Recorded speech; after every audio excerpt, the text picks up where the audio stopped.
Hello everyone and welcome to the Homepage Network. I'm Sarah Vogt. Evidence is crucial in prosecuting sexual assault cases, but rural communities often struggle to staff forensic sexual assault examiners 24/7. That's why UPMC Susquehanna Soldiers and Sailors has partnered with Penn State Safety Center to enhance resources, access, and evidence collection for local patients, police, and staff. So we're going to talk a little bit about how the telehealth works, and then we're going to show you, which is even better than this diagram. So we have our 24/7 expert nurses, and essentially they're working at home and can communicate live in the room.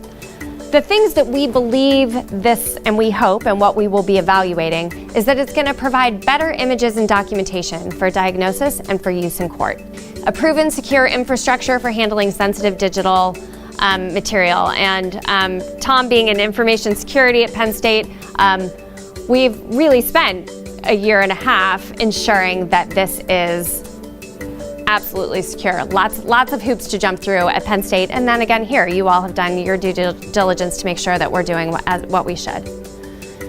We have 24/7 technical support to troubleshoot telehealth solutions. So part of what's great, and this never happened when we had telehealth in California, is the moment that our nurse gets that page, telehealth's team knows as well. So does Cindy, so do I. We all know when a case comes through. So everybody's kind of on point and ready to get to a place where they could interact if need be. Easy to use technology. It is really fairly user-friendly. We want ultimately a quality of care wherever you live. Just as we've done an assessment of the state, I can tell you that even at the larger hospitals and even hospitals that are academic medical centers, they do not very often have a 24/7 team, and you do. And you've brought in telehealth to have this extra layer. So above and beyond what is being done even in some of the larger hospitals. So you should be very, very excited about that and proud of it. And then we have training and education. So that's kind of our model. The larger mission of the Safety Center is to partner with underserved communities to enhance compassionate, high-quality care for sexual assault victims. So when a patient comes to the hospital here at UPMC Soldiers and Sailors or to any of our sites, the first thing that will happen is the local nurse will call our call center for the Safety Center. The call center immediately dispatches our principal investigator, our lead core team to let us know there's a case. Also pages the person on call for IT, and finally the teleforensic nurse, who will be the one who joins the consultation and provides that expert feedback. So when those pages come through, the TeleSANE nurse will call the local hospital on the number provided in the page, and they'll have a conversation and some dialogue about what the case is, what to expect, and get ready to start the TeleSANE consult. When they do that, they will pull out the card here at the local site, and we've configured the bottom here to have just a few simple buttons that guide them through the process of what they need to do. So using the Zoom room control, we are using Zoom as the technology. You will see that we have a safety TeleSANE consult for UPMC Soldiers and Sailors right here. They hit start, they will put in the meeting pin, which we're not gonna. And immediately the cart will jump into action and it will begin connecting with that remote TeleSANE. So typically we would have a remote nurse on the screen here and you would see them live. They can hear us, they can see us, they take control of this camera, they can look around the room, they can zoom in, they can interact with the patient, they can interact with the nurse, and it's all seamless into what the nurse is doing locally. And it really provides them that second set of eyes and that second person to back them up and to give them the confidence they need to have a great exam. So the other tools that we have down here, these are all wireless connectors that are magnetic.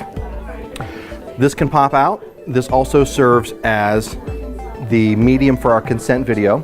So this will show just a quick 1-minute video of our principal investigator, Sheridan Miyamoto, and she explains to the patient what the consent to research is and what this research is being used for and how their consult can help better prepare future nurses for sexual assault exams.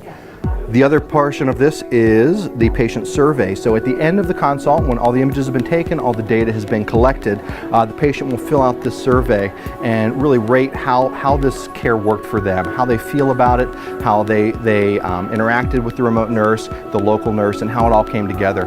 And that research portion allows us to continuously quality improve what we're doing and build our processes and make it better. And that's what this research is all about. The other portion of this device that I haven't looked at around the back here is our mobile colposcope. So you'll see on this one it's sort of stored back here on the side. This is a device called Mobile ODT. This is a company we've been working with for about a year now on developing this technology and making it better. The colposcope, if you're not familiar, is the gold standard for gynecological examinations, and it's a large device. They're generally anywhere from $8,000 to $10,000, and most rural hospitals who only have maybe 10 cases a year don't have the need to warrant buying this technology. This device here essentially replaces the mobile colposcope in quality and function, and also adds the ability to live stream the video consultation to our remote nurse. So they can see and interact with that local nurse and see everything they're seeing in the exam. The whole time the nurse is able to keep their hands on the patient, and we'll show you the stand for this as well. So let me go ahead and connect this up.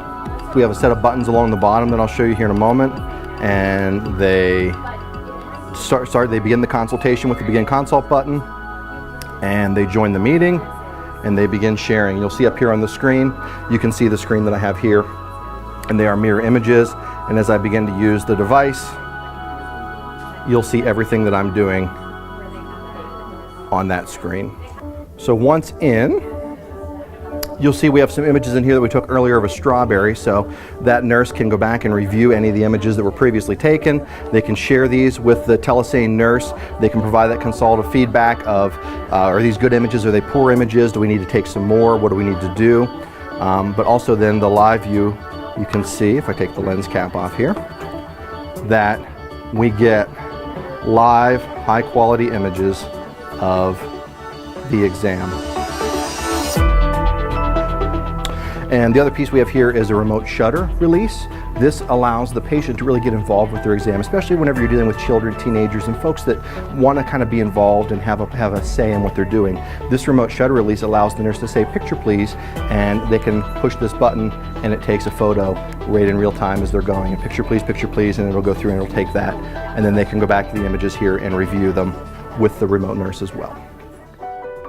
Together, the team at UPMC Susquehanna, Soldiers and Sailors, provides comprehensive support to victims at all hours, ensuring the highest quality of care is always available to patients no matter where they live.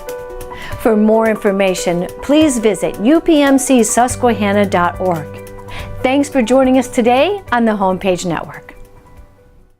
I have a different outlook on life, because it could have been all taken away from me. I came home from college and my mom said it didn't look right. I just thought I had a common cold. I was diagnosed with Hodgkin's lymphoma. It was like a shock to all of us. UPMC took excellent care of me and got me to where I am today. And I'm here, 3 years in remission. I didn't choose to have cancer, but I did choose UPMC.